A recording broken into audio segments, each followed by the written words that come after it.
În 1859, Cuza a decis ca prima mișcare logică să fie unificarea celor două armate, a Moldovei și a Munteniei. Și cum altfel să faci asta dacă nu cu o tabără militară impresionantă la Florești? Aceasta a fost mai mult decât o strategie militară. A fost un mesaj către vecini. România nu e de joacă. Austria și Imperiul Otoman au început să fie mai atenți. Acțiune esențială.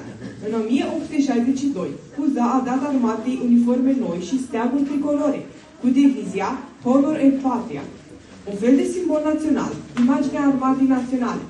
Și, să fim sinceri, nimeni nu poate rezista unui steag bine ales, ceea ce îl face să aibă identitate și unitate. Dar, Cuza nu s-a oprit doar la simbolul. El știa că o armată are nevoie de organizare. Așa că, în 1859, a creat statul major general, condus de generalul Ion Emanuil Florescu. Iar în 1862, Ministerul de Război, el era șeful suprem al armatei. Și dacă vă întrebați cum se făceau recrutările în armată pe atunci, răspunsul este simplu. Prin conscripție, voluntariat și reangajări. Iar rezultatul? Până în 1865, armata permanentă avea peste 19.000 de soldați, iar trupele teritoriale încă 24.500. Cuza a fost și vizionar și a dat seama că doar soldați bine instruiți nu sunt suficienți, așa că a investit în armament modern din Franța și multe alte țări.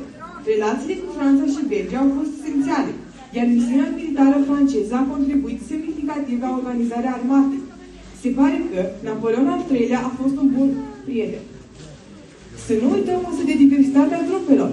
Au apărut regimente noi de infanterie, escadroane de cavalerie și primul regiment de genii. Și chiar artileria a fost reorganizată. Era ca un nivel superior de organizare al armatei. Și dacă asta nu era suficient, armata a început să aibă și flotila echipată cu nave moderne. Aș zice că era o perioadă în care, dacă treceai pe lângă granițele României, nu știai ce să admiri mai întâi, uniformele, steagurile sau organizarea impecabilă. Așadar, Cuza nu a construit doar o armată, ci un simbol al unității naționale.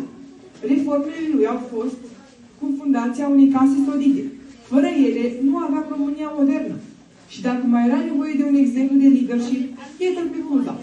Un om care a dovedit că pot schimba istoria cu viziune și hotărâre. Și acum, ce putem păstra de la el? Unitatea și organizarea care fac diferența. Vă mulțumesc!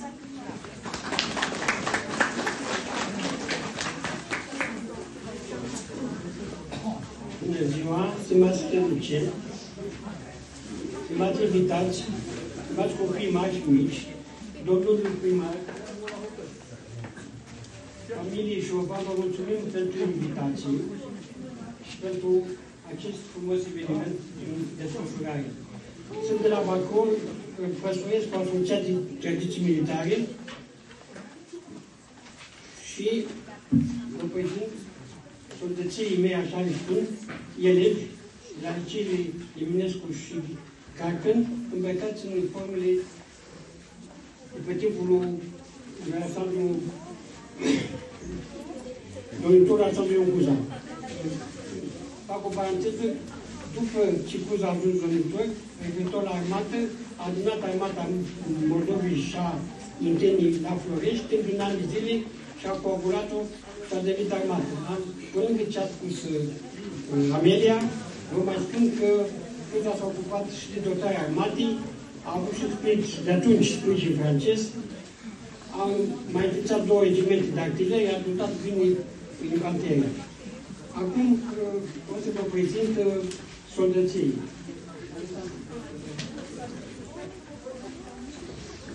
Este în uniformă de infanterie, deci soldatul pe jos care aduce cu pușca.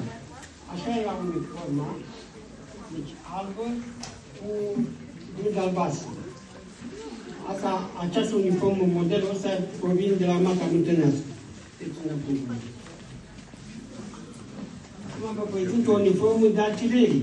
Artileristul avea, așa era uniforma, cu 2 unghi de nas, pe gât erau 2 embleme cu venat de stădân, iar în cap avea un chipiu cu bambon roșu în față, sus și de oate.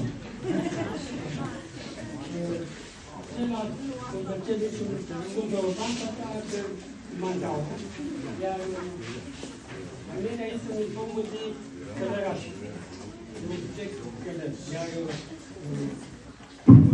Cuza ia chiar uniformul de, el așa apartat, poți uniformul de cavalieri. Se cheamau călărași.